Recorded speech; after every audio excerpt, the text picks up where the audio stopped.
हाँ, नमस्कार दोस्तों। मैं राजेश। आज हम लोग ये विराम चिन्ह, ये हर जो वैकेंसी, जितनी वैकेंसी आती हैं आपकी यूपी पुलिस भर्ती 2024 में भी होने वाली है, उसमें आपका ये 1 नंबर का आएगा, 1 से 2 नंबर तक। तो उसके लिए बहुत भी महत्वपूर्ण है। इसके बाद सीटेट हुआ, टेट हुआ, यूपी टेट हुआ, सारे में ये हिंदी में जो विराम चिन्ह है उससे रिलेटिव एक क्वेश्चन जरूर पूछता है आपको। तो देख रहे हैं, देखिए आप लोग, देखिए विराम चिन्ह का मतलब जैसे कोई भाषा है, ठीक ना, उसमें कुछ चिन्ह का प्रयोग किया जाता है। अगर हम कुछ भाषा बोलते हैं, कोई भी भाषा हो, उसमें हम बोलते हैं तो उसमें क्या होता है कि एक मतलब चिन्ह का प्रयोग किया जाता है। कुछ चिन्ह ऐसे होते हैं जिनका प्रयोग किया जाता है हिंदी भाषा में। अब हिंदी भाषा में उन चिन्हों का प्रयोग का मतलब क्या होता है, वो चिन्ह किस प्रकार के होते हैं, कैसे होते हैं और उनका प्रयोग कहाँ पे होता है, यह हम आगे देखेंगे, ठीक ना। तो देखिए दिया हुआ है इसमें, देखिए पूर्ण विराम,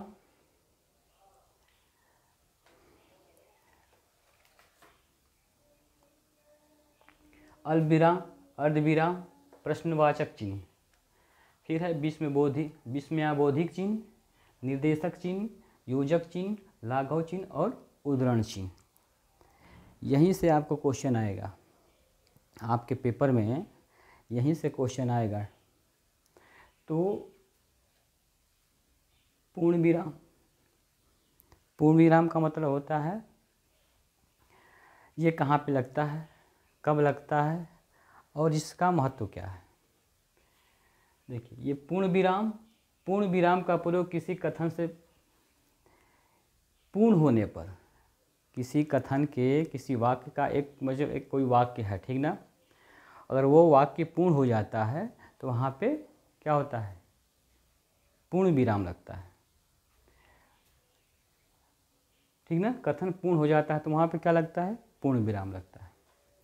जैसे मैं आप लोग बताइए, पूर्ण विराम जैसे में क्या होता है, जैसे में कि वह स्कूल जाता है, तो स्कूल जाता है, यहाँ एक सेंटेंस हो गया, वह स्कूल जाता है, तो लास्ट में क्या हो गया, ये पूर्ण विराम हो गया, ठीक ना। लास्ट में क्या लगेगा यहाँ पे, पूर्ण विराम। जैसे मान लीजिए,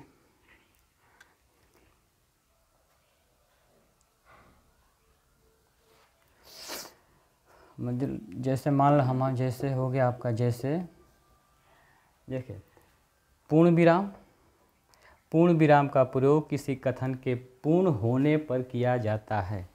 वह कथन अगर पूर्ण हो गया तो उसके लास्ट में हम पूर्ण विराम लगाते हैं। जैसे में मान लीजिए कि आपको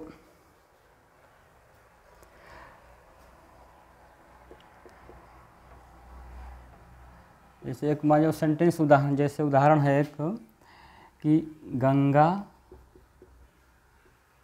भारत की पवित्र नदी है, पवित्र नदी है। भारत, गंगा क्या है, गंगा भारत की पवित्र नदी है, तो उसके लास्ट में हम क्या लगाएंगे, उसके लास्ट में हम पूर्ण विराम लगाते हैं।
अब ये आपको दिखाई नहीं दे रहा, ठीक ना, यहाँ पे पवित्र नदी दिखाई नहीं दे रहा, तो यहाँ पे नदी, यहाँ पे लिख दो नदी है, ठीक।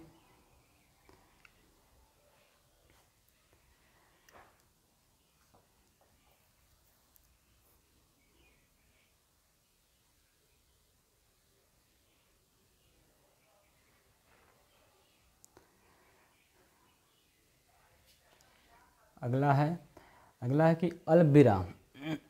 अल्पविराम कहाँ लगाते हैं? देखो ये पूर्ण विराम का ये चिन्ह है, आपको ध्यान रखना है, ठीक ना, कि पूर्ण विराम का चिन्ह कैसा होता है, ये पूर्ण विराम का चिन्ह है। देखो ये इसको तो हमने, ये चिन्ह ये है आपका, ठीक ना, ये वाला है, ऐसे जब खड़ी पाई हो तो ये पूर्ण विराम, ठीक। तो पूर्ण विराम है, ऐसा हम क्वेश्चन में कर दिया इसको, ठीक। उसी तरह अल्पविराम है, अल्पविराम ये है, ठीक। अल्पविराम हो गया। अल्पविराम का प्रयोग वाक्य में थोड़े रुकने के लिए किया जाता है। अल्पविराम का प्रयोग क्या होता है? जहाँ पे थोड़ा सा रुकना होता है वहाँ पे अल्पविराम का प्रयोग होता है, ज़्यादा नहीं, थोड़ा सा। जहाँ पे कुछ सम सेंटेंस बोल रहे हैं, ठीक ना, कुछ वाक्य बोल रहे हैं और उस वाक्य के बीच में एक ऐसा आता है, थोड़ा सा रुकना पड़ता है। जैसे मतलब राधा, श्याम और मोहन स्कूल जाते हैं, तो राधा के बाद थोड़ा सा रुक रहे हैं, श्याम और मोहन स्कूल जाते हैं, तो राधा के बाद यहाँ पे अल्पविराम लगाएंगे, ठीक ना। राधा के बाद क्या करेंगे?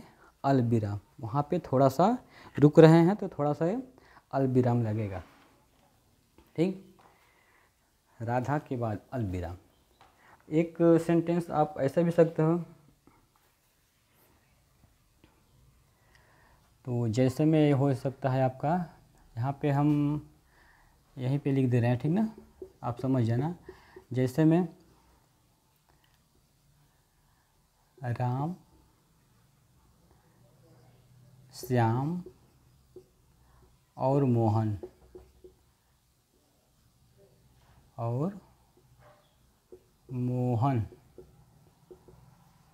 स्कूल जाते हैं, ठीक। तो यहाँ पे अल्पविराम लगा है, यहाँ पे आपका ये अल्पविराम, ठीक। अल्पविराम कहाँ लगता है? अल्पविराम जहाँ पे थोड़ा सा रुकना होता है वहाँ पे अल्पविराम लगता है। राम, अल्पविराम, श्याम और मोहन स्कूल जाते हैं या बाज़ार जाते हैं, जो भी हो, ठीक ना, तो वहाँ पे लगेगा आपका अर्ध। तीसरा पॉइंट है इसका अर्धविराम। अर्धविराम कहाँ पे लगता है? वाक्य में जहाँ अल्पविराम से कुछ अधिक देर तक रुकना पड़ता है। अर्धविराम अल्पविराम से जहाँ कुछ अधिक रुकना पड़ता है वहाँ पे अर्धविराम होता है, ठीक ना।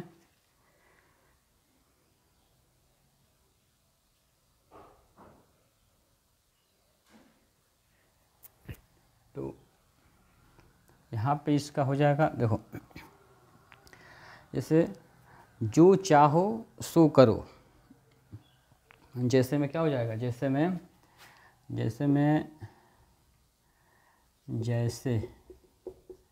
जैसे आपका हो जाए जो चाहो सो करो लेकिन शोर मत करो।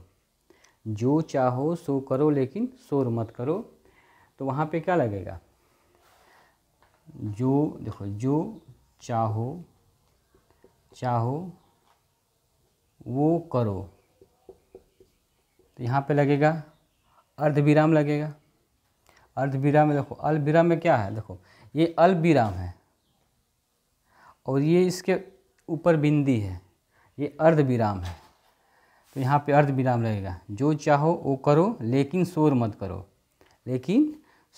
करो, तो ये अर्धविराम हो गया, ठीक। अब प्रश्नवाचक चिन्ह। इसके पार्ट, इसका प्रश्नवाचक चिन्ह में क्या करते हैं, इसमें सिंपल सा है, इसमें केवल प्रश्न पूछे जाते हैं और प्रश्न के अंत में प्रश्नवाचक चिन्ह लगाते हैं। देखिए ये प्रश्नवाचक चिन्ह है, इसको आपको ध्यान रखना है। प्रश्नवाचक चिन्ह कैसा होता है, तो जिस क्वेश्चन में आपको प्रश्न पूछे जाते हैं वहाँ पे लास्ट में प्रश्नवाचक चिन्ह लगाते हैं।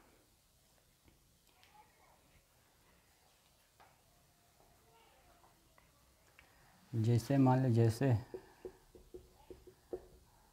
यहाँ पे जैसे लीजिए, जैसे तुम क्या कर रहे हो, तुम क्या कर रहे हो, ठीक ना। तो यहाँ पे प्रश्नवाचक चिन्ह हो गया, यहाँ पे क्या हो गया, यहाँ पे प्रश्नवाचक चिन्ह, तुम क्या कर रहे हो, तो लास्ट में प्रश्नवाचक चिन्ह, ये आपका प्रश्नवाचक चिन्ह। एक है विस्मयबोधक चिन्ह। विस्मयबोधक चिन्ह कहाँ लगता है, विस्मयबोधक चिन्ह वहाँ पे लगता है जहाँ पे हर्ष, खुशी, शोक, घृणा, विस्मय आदि का बोध होता है, वहाँ पे विस्मयबोधक चिन्ह का प्रयोग किया जाता है। देखो विस्मयबोधक चिन्ह क्या होता है, विस्मयबोधक चिन्ह ये एक खड़ी पाई यहाँ पे बिंदी, ये विस्मयबोधक चिन्ह है। आपको क्वेश्चन में पूछेगा, कभी कभी दे देता है कि विस्मयबोधक चिन्ह कहाँ पे लगता है, तो जहाँ पे लगता है वहाँ बताना पड़ेगा। और विस्मयबोधक चिन्ह का चिन्ह क्या है, ये है चिन्ह विस्मयबोधक चिन्ह, तो लगाना पड़ेगा कभी कभी, तो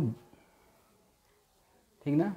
वाह, जैसे वाह क्या, आज क्या मौसम है, ठीक ना। तो जहाँ पे आश्चर्य हो, जहाँ पे खुशी हो, जहाँ पे घृणा हो, ठीक, तो वहाँ पे विस्मयबोधक चिन्ह का प्रयोग किया जाता है। वहाँ पे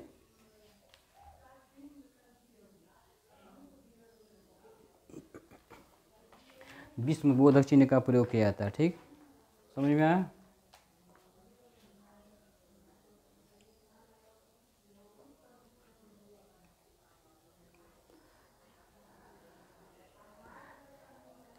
यहाँ तक समझ में आ गया विस्मयबोधक विस्मयबोधक चिन्ह। अब देखिए निर्देशक चिन्ह।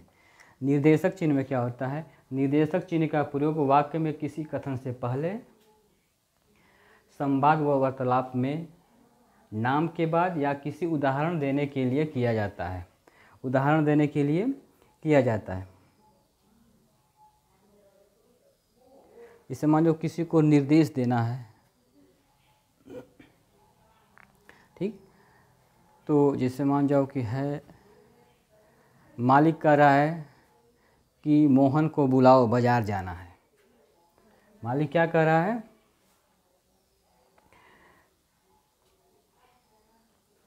जैसे मान जाओ कि यहाँ पे जैसे होगा, जैसे में लिख सकते हो, जैसे जैसे मालिक है, तो मालिक क्या कह रहा है, मालिक कह रहा है मोहन को बुलाओ, मोहन को बुलाओ, मोहन को बुलाओ, मुझे बाजार जाना है, मुझे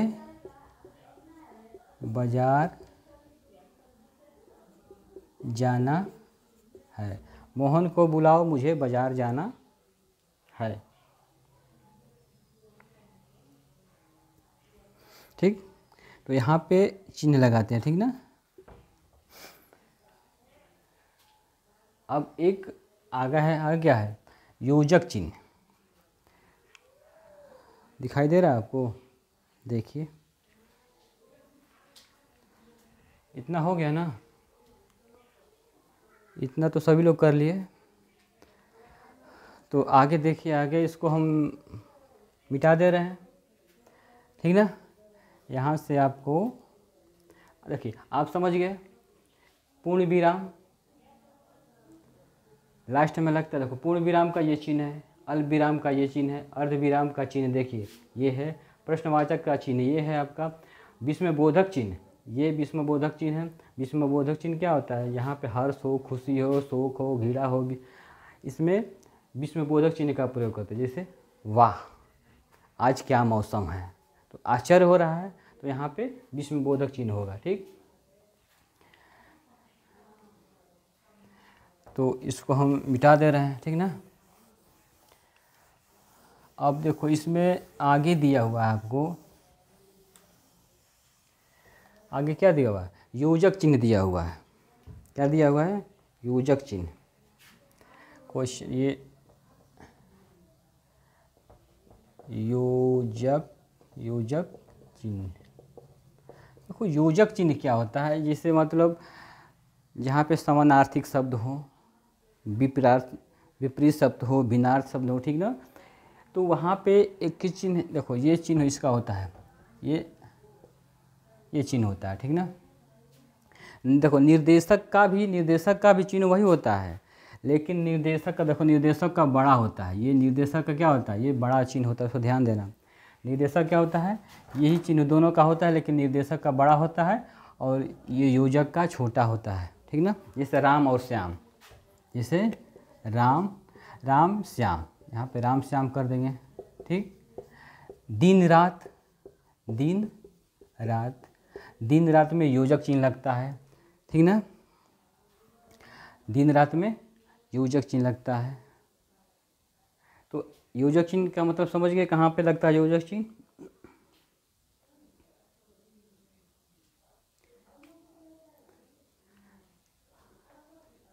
जैसे योजक चिन्ह हो गया पूर्ण पाप, पूर्ण हो गया,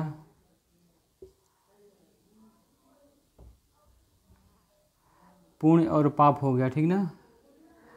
खुशी और गम, सुख और दुख, वहाँ पे क्या लगेगा, बीच में योजक चिन्ह लगेगा। इसके बाद हो गया आपका लाघव चिन्ह। क्वेश्चन 8 हो गया लाघव चिन्ह। लाघव, देखो लाघव चिन्ह क्या होता है, लाघव चिन्ह देखो किस प्रकार होता है। लाघव चिन्ह यहाँ पे ये होता है, लाघव चिन्ह, ये लाघव चिन्ह है। ठीक ना। देखो लाघव चिन्ह क्या होता है, कोई जो शब्द होता है उसका छोटा रूप लिखने के लिए लाघव चिन्ह का प्रयोग किया जाता है। ये ध्यान रखना, हम क्या कर रहे हैं, कोई शब्द है उसका छोटा रूप लिखने के लिए लाघव चिन्ह का प्रयोग किया जाता है। जैसे मान जाओ कि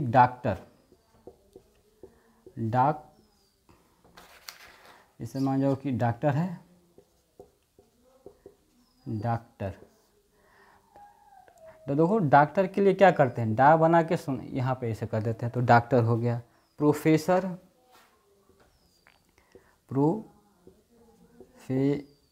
देखो मान लो प्रोफेसर, ठीक ना, प्रोफेसर के लिए क्या करते हैं, प्रो बना के ऐसा कर देते हैं, तो ये प्रोफेसर हो जाएगा। यानी किसी भी जो शब्द है उसका छोटा रूप करने के लिए लाघव चिन्ह का प्रयोग किया जाता है।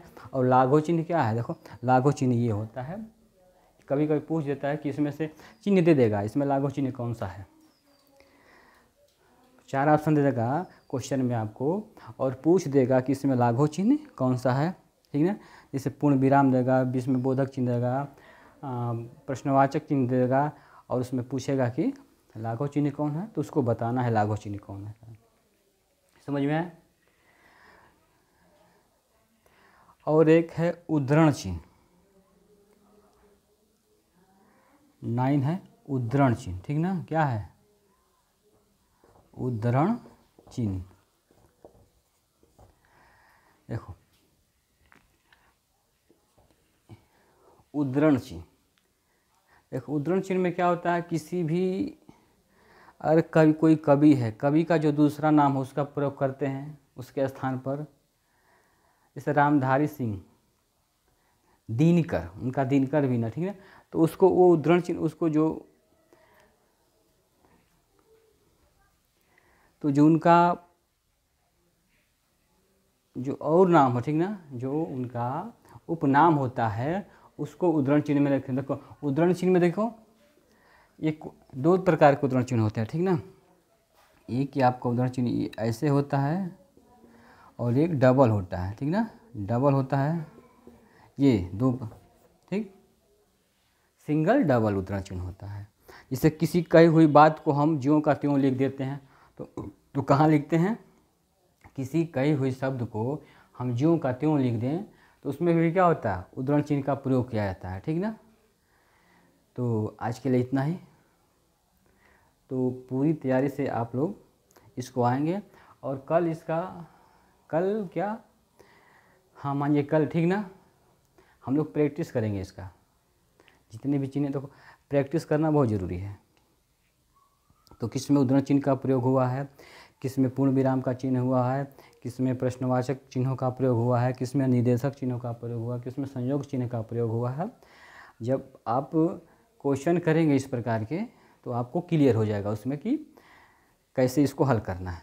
ओके, तो कल करते हैं। धन्यवाद।